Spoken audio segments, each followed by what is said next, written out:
My name is Crystal Petrie, and you are watching the Crystal Petrie Consulting Network. Thank you so much for tuning in. Today, I am going to give you my review of Netflix's biggest hit to date, and that is Colin in Black and White. This is episode 2 of the limited series.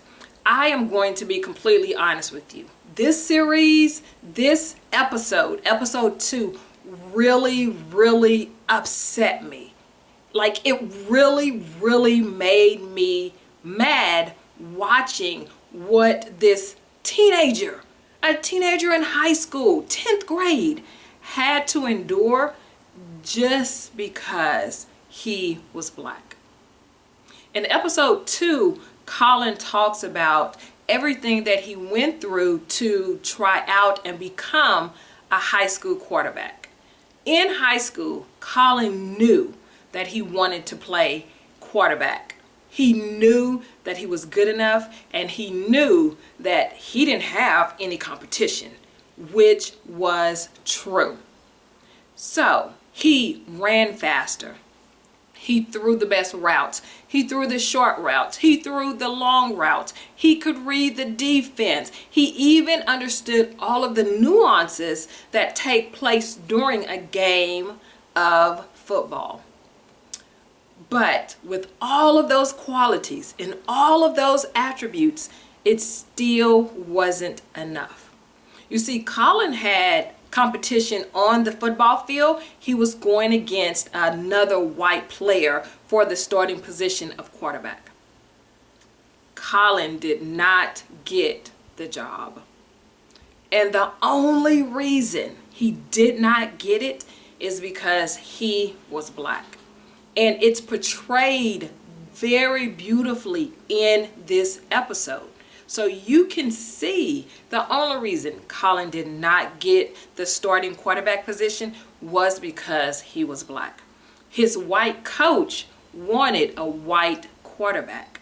So when Colin asked, why didn't I get the starting position, his coach started using coded language. Language such as, well, he has the look, or he can lead a team. He understands how to play the game, as if to say that Colin can't lead a team. Colin doesn't have the look. But this is coded language. A lot of the time, it is directed toward people of color, men and women. And a lot of the time, unfortunately, it comes from the mouths of Caucasian men and women. So whether you are on the football field or in the boardroom, whether you are on the basketball court or a director, you hear the coded language all the time. For example, she's loud, she's aggressive, she's authoritative.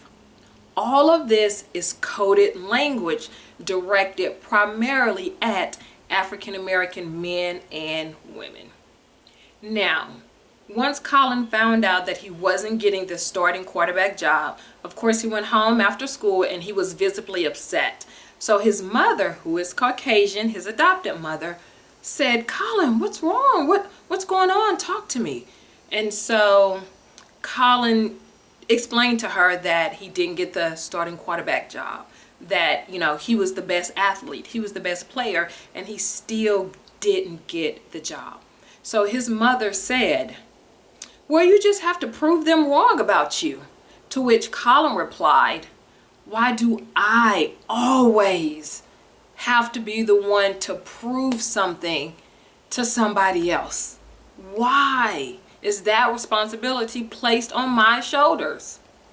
And to be honest, it's a great question. And it's a great question that deserves open and honest dialogue. Why is it that the oppressed person always bears the weight and responsibility to prove something or to prove themselves to someone else? It's a great question, and I'm still waiting on a great answer.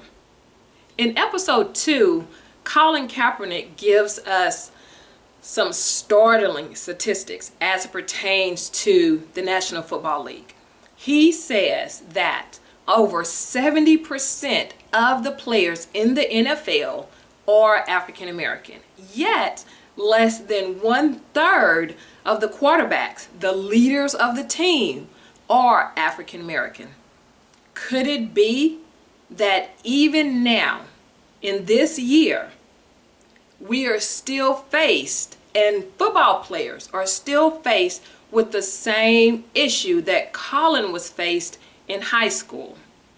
That white coaches want white quarterbacks.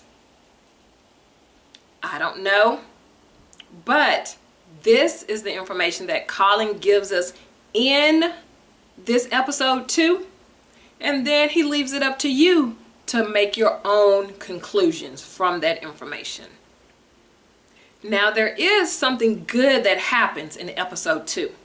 Colin's dad sees how upset he is about not making the quarterback starting position, and his dad puts in a call to someone who knows someone who knows someone who knows someone that is going to completely change the trajectory of Colin's quarterbacking high school career.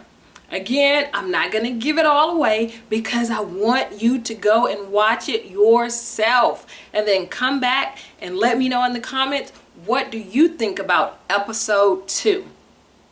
Stay tuned. I'm going to give you a review of episode 3 of Colin in Black and White. Don't forget, subscribe to my channel, like this video, comment down below. Let me know, what do you think about episode 2 of Colin in Black and White?